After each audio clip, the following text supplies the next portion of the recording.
Anak durhaka berakhir di penjara. Kasus pertama, Detik News 27 Mei 2020 menulis, seorang dokter berinisial A dibesarkan dan dibiayai orang tuanya hingga meraih gelar dokter. Bahkan orang tuanya ikut menyumbang pesta pernikahan anaknya hampir 1 miliar di sebuah hotel bintang 5 di Senayan, Jakarta. Tapi bukannya berterima kasih, Dokter A malah membalasnya dengan air tuba. Dokter A nyaris memukul orang tuanya dan mengumumkan di koran bila ia bukan anak orang tuanya lagi, anak durhaka. Akhirnya Dokter A masuk penjara. Kasus kedua, Kompas.com 29 Juni 2020. Ibu kandung dilaporkan anak sendiri ke polisi gara-gara membeli motor pakai uang warisan 15 juta rupiah. Seorang anak di Lombok Tengah berinisial M, 40 tahun, ingin memenjarakan ibu kandungnya K yang berusia 60 tahun. Kemudian ibu kandungnya kembali melaporkan anaknya dengan tuduhan penggelapan harta warisan. Kasus ketiga, dengarkan rekaman video seorang anak yang memberikan tanggapan kepada orang tua ini untuk mewakili suara anak-anak kepada orang tuanya. Dengarkan video ini. Oke, ini ngomong agak serius dikit ya. Kutujukan kepada seluruh orang tua di luar sana yang suka ngomong kayak gini. Dari kecil papa mama udah biayain kamu ini. Dari kecil papa mama udah sekolahin kamu kayak gini. Kamu nggak pernah bersyukur gini. Oke, aku kasih analogi gampang ya. Tuhan nih nyiptain manusia, dari habis nyiptain nggak ada tinggal sama dia, wes karep-karepmu nggak ngurus. Enggak, dia tanggung jawab. Dikasih tempat tinggal, dikasih makanan, dikasih minuman, dikasih teman, dirawat sampai gede, sampai meninggal, sampai masuk surga masih dirawat lagi, kayak gitu. Dan Tuhan nggak pernah sombong tuh. Aku yang nyiptain bumi, aku yang nyiptain alam semesta, aku yang ngasih kamu makanan, nggak pernah.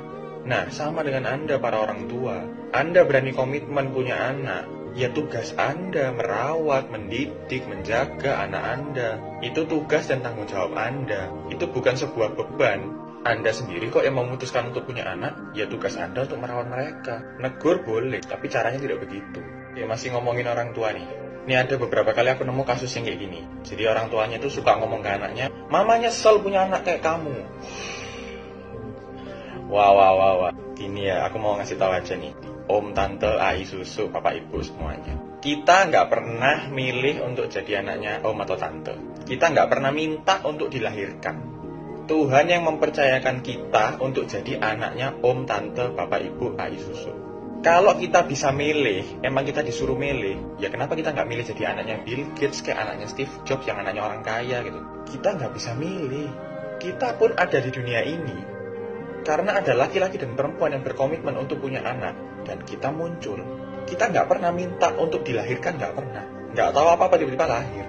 Jadi kalau Anda berani bilang, "Mama nyesel punya anak kayak kamu," ngapain dari awal kalian punya anak? Anda berani komitmen punya anak, terus nyesel-nyesel sendiri. Itu menyakitkan hati seorang anak, ya. Oke, masih ngomongin orang tua. Bagi para orang tua di luar sana yang suka ngomong kayak gini, "Tuh lihat tuh anaknya Suk Bambang, pinter, sekolah di Jepang, dapat beasiswa, rajin, pinter, ganteng. Ayo kamu kok nggak bisa kayak gitu sih?" Aku paham. Itu sebenarnya tujuan Anda adalah memotivasi anak Anda supaya bisa jadi pintar, supaya jadi seperti mereka. Tapi tak kasih tahu aja nih, tiap anak itu punya kemampuan yang beda-beda. Tiap anak punya hobi atau kesukaan yang beda-beda. Anaknya Pak Bambang mungkin pintar matematika dan segala macamnya. Anak Anda mungkin pintar bahasa Inggris, pintar public speaking, pintar nyanyi. Nggak ada yang tahu. Dan dengan Anda ngomong, "Itu loh anaknya Pak Bambang gini, kenapa kamu nggak bisa jadi kayak gini?" Itu bukannya memotivasi anak Anda. Anak Anda itu malah ngerasa kayak dia nggak dibutuhkan. Papa mama nggak mau punya aku, papa mama maunya punya anaknya Pak Bambang. Itu malah bikin kita makin males. Coba aku balik deh. Misalnya aku bilang gini, "Kenapa papa nggak bisa kayak Pak Budi? Kaya, bisa keluar negeri tiap bulan. Sakit hati nggak? Tambahan dari pengalaman saya pribadi sebagai orang tua ya, dengan 2 anak laki-laki. Suatu saat kedua anak saya ini laki-laki tumbuh besar dan ternyata memiliki kepahitan dan permasalahan dengan saya yang belum beres, unfinished business, di mana saya tidak pernah pikir dan menyadari sebelumnya. Ternyata kata-kata kepada anak-anak saya ini dengan membandingkan, menakut-nakuti, bahkan perkataan negatif seperti kamu tidak mau menurut papa, ini papa turun ini di jalanan, kebetulan lagi di dalam mobil anak-anak berantem. Kamu bukan anak papa lagi. Dulu dengan dilakukan tuh secara spontan karena emosi marah dan tanpa maksudnya menyakiti, tetapi ternyata menyakiti dan perkataan itu sangat melukai hati anak-anak. Sehingga masa remaja dan dewasa timbul banyak konflik yang belum selesai, itu unfinished business-nya. Gampang memicu ketegangan dan konflik-konflik lainnya.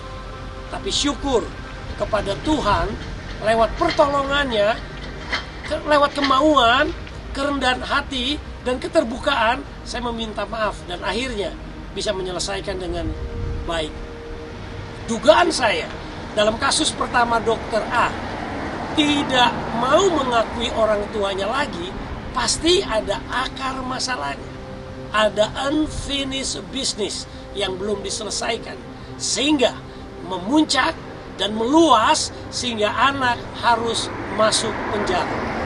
Kasus kedua, anak melaporkan ibu, jelas ada unsur soal uang, ketidaksenangan, dan yang pasti tidak ada unsur menghormati orang tua. Dalam hal ini seorang ibu yang melahirkan dan membesarkannya. Kasus ketiga, ungkapan hati anak-anak yang perlu diperhatikan, bahwa anak-anak memiliki hak untuk disayangi dan dihormati juga.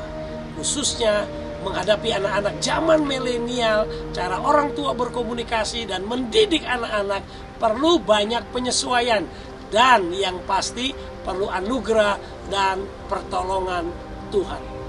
Firman Tuhan mengajarkan dan berpesan untuk orang tua dan anak-anak.